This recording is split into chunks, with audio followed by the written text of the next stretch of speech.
The Sentinelese were first contacted by the government in 1991.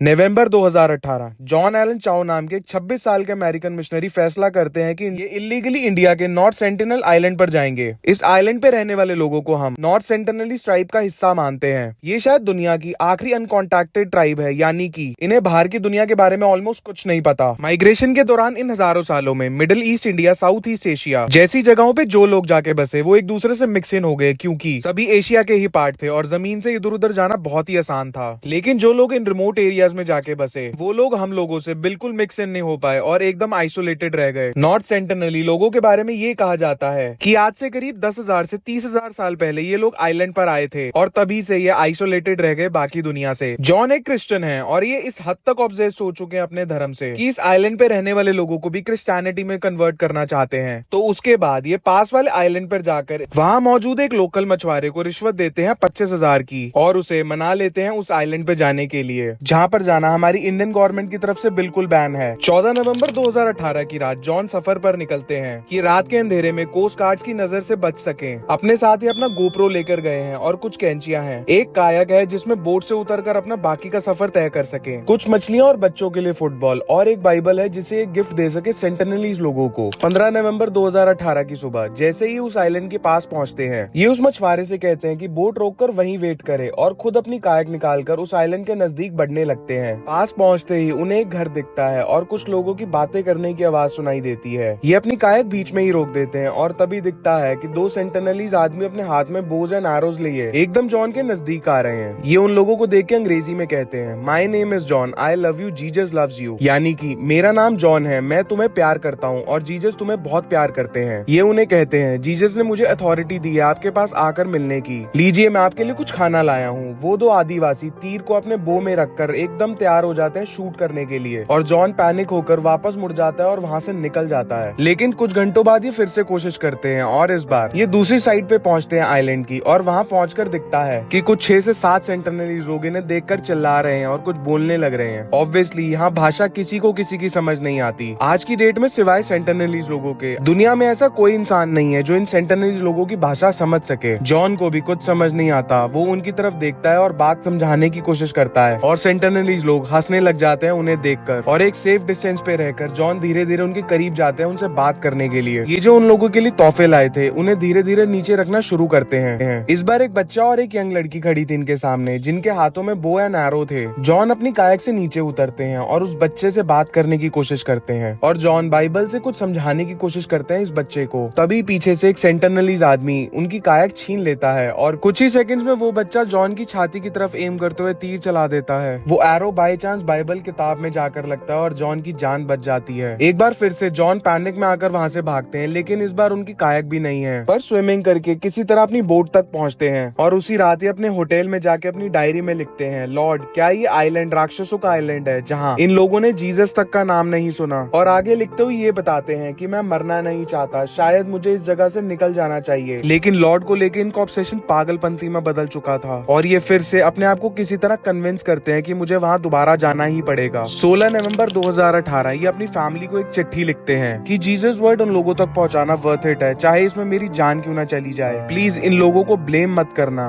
और ये सब लिखकर एक बार फिर बोट लेकर निकल पड़ते हैं नॉर्थ सेंटिनल आइलैंड की तरफ और इस बार वो वापस लौटकर नहीं आते। जो लोकल मछुआरा उनको छोड़ने गया था वो दूर से देखता है कि वो आदिवासी लोग एक बॉडी को बरी करने लग रहे हैं और उनके कपड़े देखकर पता चल जाता है कि ये बॉडी जॉन एलन चाओ की है। आपको क्या लगता है जॉन का वहाँ दोबारा जाना, अपनी जान को दोबारा रिस्क में डालना, उसका डिसीजन ठीक था? अपनी राय कमेंट सेक्शन में जरूर बताइए और कैसी लगी जॉन एलन चाओ की कहानी, अपना जवाब कमेंट सेक्शन में जरूर लिखिए। और साथ ही वीडियो पसंद आई हो तो वीडियो को लाइक और चैनल को सब्सक्राइब जरूर करना।